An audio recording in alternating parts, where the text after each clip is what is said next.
Hello, welcome back to the Travelling Lawyer vlog for another week. So this week I'm pretty stacked up. I've got a few things on.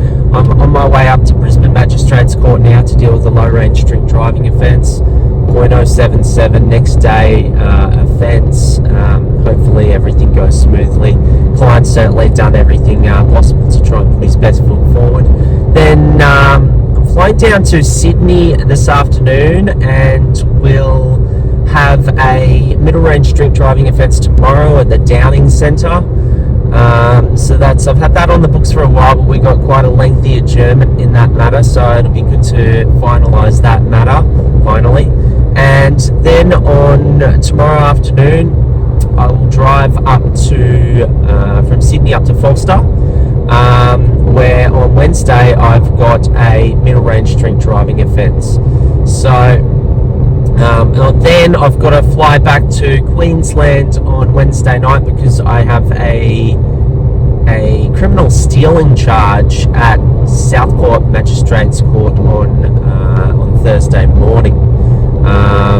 Need to find a bit more details from the police out about that matter, but needless to say, I'll be moving around this week. I'll have a pretty busy week ahead of me, and I'll definitely keep everyone up to date on the vlog throughout this week. Thanks for tuning in.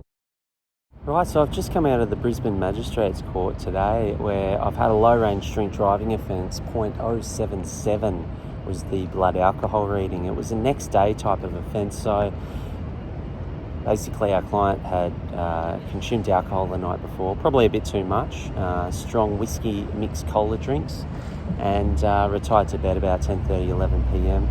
Had a full night's sleep, woke up the next morning about 7:30, 8 a.m. And had to go run some errands. He jumped into his car.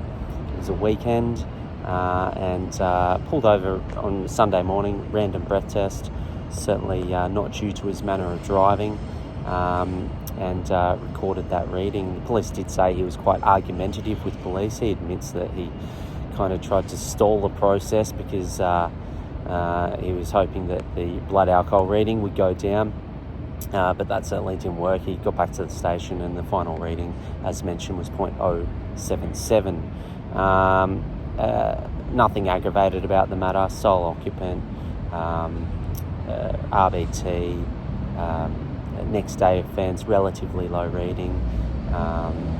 He came to court today penning a letter of apology, displaying genuine contrition and remorse. An early plea of guilty was entered. He's 43 years of age, he's married, he's got 3 kids, he has had some marital problems of recent times, and also just the week prior to this offence he'd lost his job, so he was not in a great headspace. He does suffer from high levels of anxiety, and obviously in the period just before this offence he does admit to drinking more regularly and to greater extent than he usually would. And this coincided with loss of job, high levels of anxiety, and also in the last few years he has had a rough trot with his wife being diagnosed with breast cancer. So he's had a lot on his plate. He's let his guard down on this occasion and been caught next day early in the morning with a positive blood alcohol reading. He went and did the traffic offenders program, and he's also been off alcohol since the offence. He's been seeing a psychologist, and we got a letter from his psychologist outlining that he'd already undertaken 3 sessions of counselling with furthermore booked in. It just showed that he's taken positive steps to address the underlying root cause of the offending behaviour. We did submit to the court today that they could reduce the period of disqualification to the minimum period of 1 month, a small fine, and made a submission for a no conviction order. That was all acceded to by the magistrate. He agreed with all of our submissions. 1 month was given, $350 fine, and no conviction was recorded. So a very, very happy and relieved client today. He can move forward, put all this behind him. He had a very good traffic record behind him. It was his first DUI ever, so I think it's unlikely that it will ever be repeated. And as a lot of my clients say walking out of court, they say, I hope that they never have to speak to me again, which I don't take personally. It's just a term they use to state that they hope they don't have to use my services again in court. So I hope that's the case as well. And tuning out here from Brisbane Magistrates Court, and I'm in the middle of the legal precinct here. Thanks for tuning in.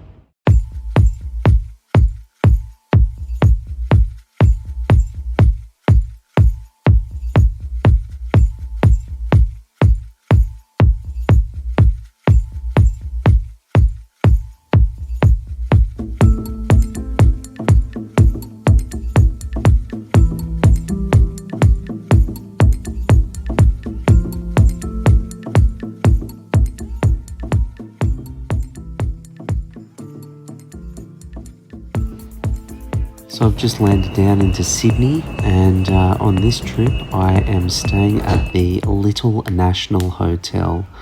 I used to stay here all the time a few years back. It's got a great gym facility, as you can see.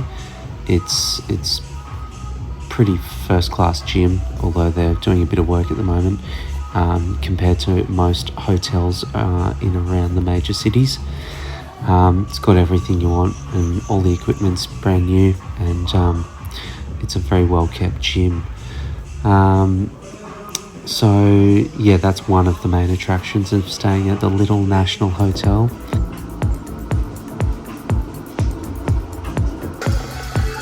So as you can see, the Little National is quite a unique stay and accommodation in Sydney. It's extremely small, but it's modern, it's very clean, it has all the appliances, accessories, everything that you would want with a usual hotel. It is perfect for a short corporate stay where you're just basically coming in to stay there, watch a bit of TV, get ready, have a shower, and not spend too much time in the actual hotel.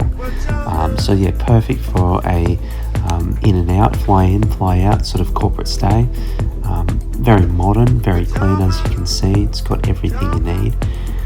So yeah, that's why I like to stay at the Little National Hotel.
Appeared in Downing Centre local court this morning on a mid-range drink driving offence. Blood alcohol reading was 0.116, so the reading was certainly well into the middle range category.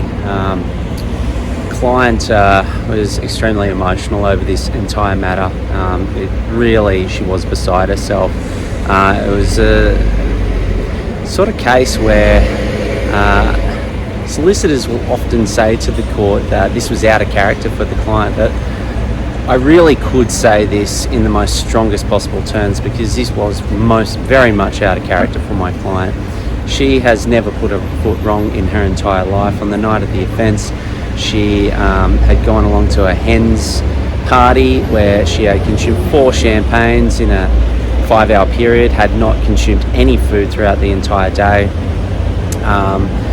Left the party early. She rarely ever goes out, rarely socialises. She describes herself as a complete homebody. So it was rare that she actually went out on this occasion, but she did feel obligated to go to a friend's hen's party.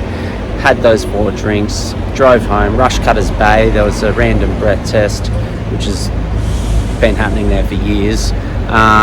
Pulled her over and 0.116, and she was beside herself. Nothing aggravated, sole occupant of the vehicle, late at night, and limited traffic on the road. Cooperated with police. Early plea guilty. She worked as a reporter for a reputable news network. I won't say which one, but she found that they were very unsupportive of the situation that she was in with the drink driving offence. They threatened to terminate her over the matter, especially if she got a conviction, and that they wanted to know the ins and outs of how she was going to handle the case. I think there was a lot of self-preservation from their own interests there, which you got to understand, but there was absolutely no support in relation to their employee whatsoever. So that was very upsetting for her. She actually found herself in a situation where she felt she had no other option but to resign from the job. It left her unemployed. She's in financial distress. Most important and relevant and pressing to our submissions was the fact that she's been driving for 14 years and never had as much as a parking ticket or a speeding ticket. So she has lived a flawless life, never had any interactions with the authorities, and this just really allowed us to submit in the strongest possible terms that this was out of character for her.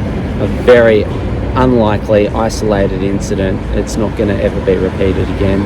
She did the traffic offenders program. She got some good character references. Very strong letter of apology outlining the extracurricular punishment that she has had to go through in losing her job and the unsupportive environment that she had to go through. The prosecution was very much seeking a conviction be recorded, and the magistrate admitted it was a line ball matter because the reading at 0.116 was really getting up well into the middle range category, and general deterrence means that a message needs to be sent to the community that you can't just go out there and drink drive with a higher reading and start coming to court getting off these charges. But we did submit that there was enough there for the magistrate to use his discretion to not record a conviction on this occasion. As he said, it was line ball, but he just did fall on the side of agreeing with us. He gave our client a conditional release order for 2 years. That means there's no conviction, no criminal conviction recorded, no fine involved. She can get back on the road straight away, no further disqualification, and she doesn't have to do the alcohol interlock program. So, as he said, this is a one-time opportunity for her because she has proven herself in the past to be of excellent character and a good law-abiding citizen, but it is one time only level of leniency. But I think given her track record, it's extremely unlikely we'll ever see her back before the criminal justice system again. Thanks for tuning in here in the heart of the Sydney CBD at the Downing Centre.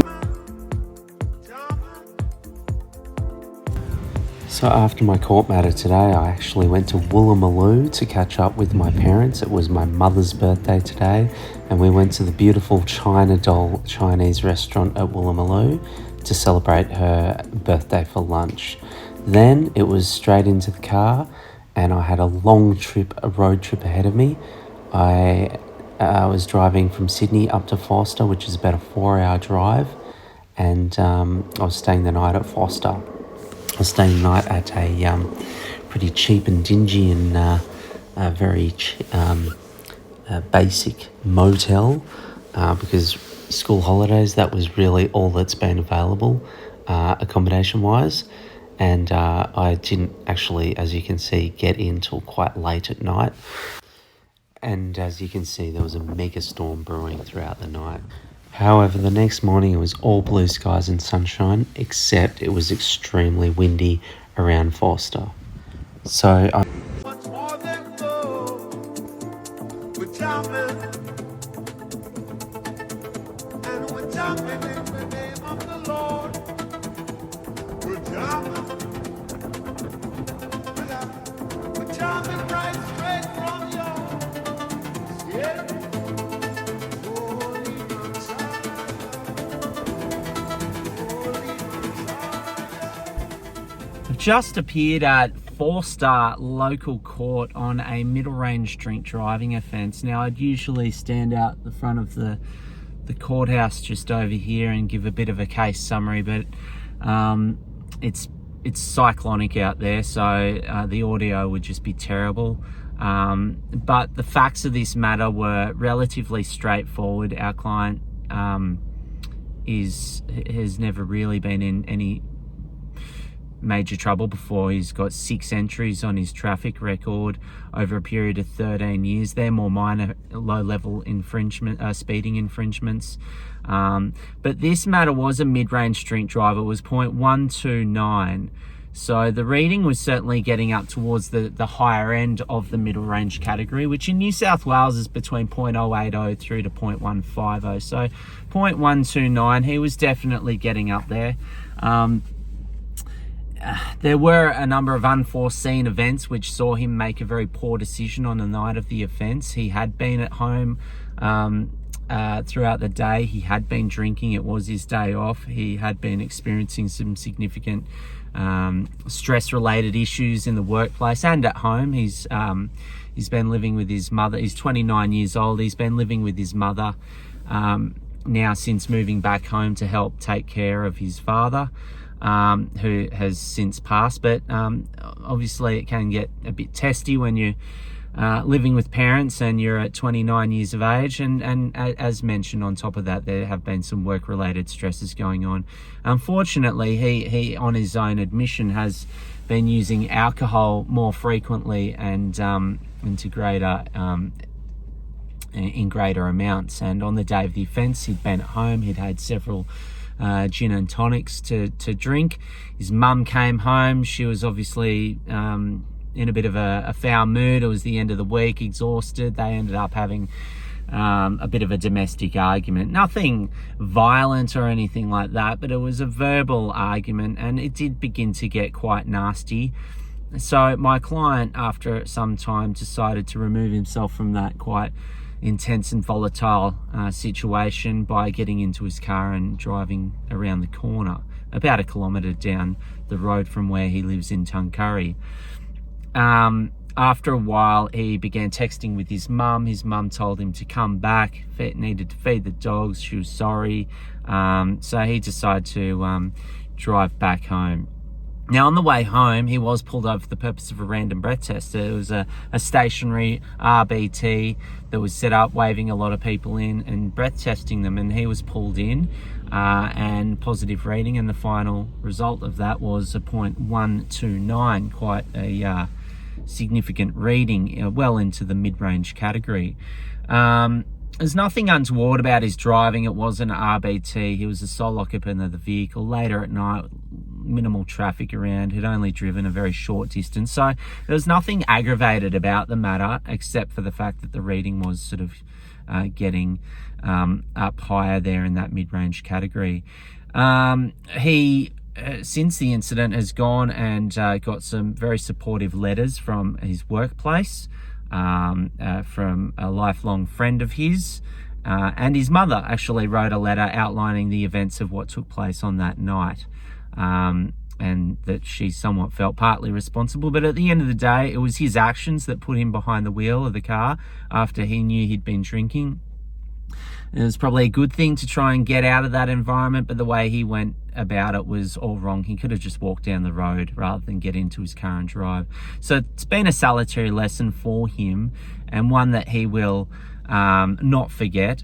And especially having completed the traffic offenders program, he's seen the darker side of what can really go wrong on the roads when drinking and driving. So the magistrate was relatively receptive to what we had to say today, how it all came about. And I think she could see that this was certainly not in line with behaviour that he would usually conduct himself with on the roads, and highly unlikely that he'll be back before the court system again.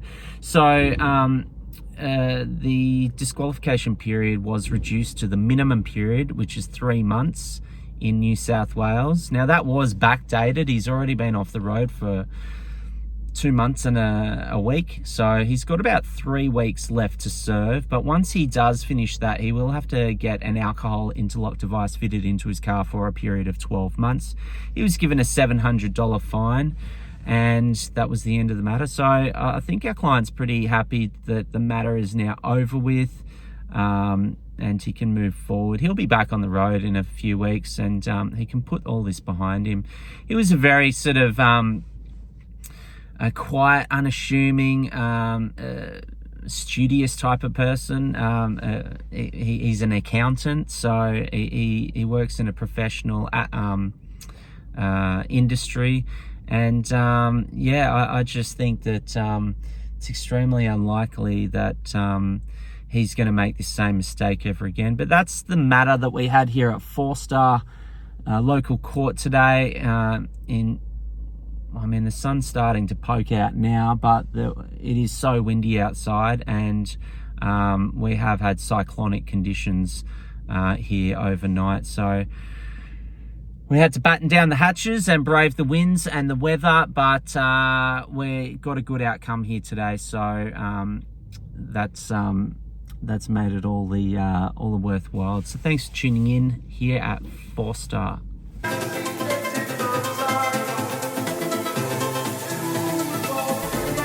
Okay, so I've just finished up at Forster, did my matter this morning. I'm heading back to Sydney now, and I always drop in at Kalongaluk at the Cherry Pie Cafe. It has the best cherry pies around, and it's a bit of a well-known iconic stop-off between Sydney and Taree, Forster region. So gonna go in now and grab myself a nice slice of cherry pie.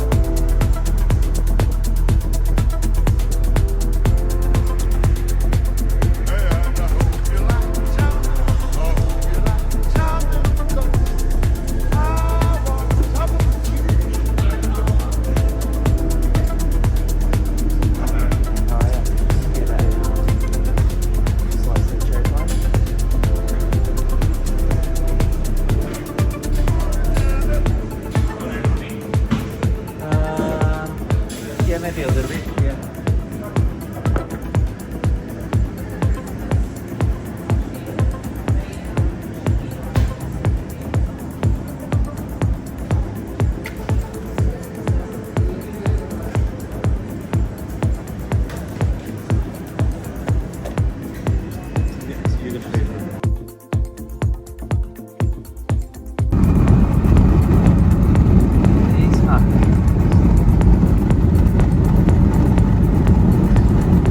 So that pretty much wraps up the vlog for the week. I'm back at Sydney Airport Domestic Terminal, where I'm just about to jump on a flight, head back up to Queensland. So that wraps up this week's work, where I appeared at the Brisbane Magistrates Court, the Downing Centre CBD of Sydney, and then I had a matter up at Forster Local Court. What about this beautiful sunset from the plane? I thought I'd match it by jumping onto a refreshing cocktail to wrap up the end of the week. I want to thank you for tuning into Borman Lawyers today. You can catch us at any of the usual social media platforms. Please subscribe to our YouTube channel. And if you've got any questions or queries, please don't hesitate to contact us on 1300 941 900. Hey guys, thanks for tuning into this video today. I really hope it was informative and helpful for you. There's another couple of videos below that you might want to check out that may be very useful for the process that you might be going through at the moment. Please feel free to like, follow, share, and subscribe to our YouTube channel, because we've always got fresh new content coming through all the time.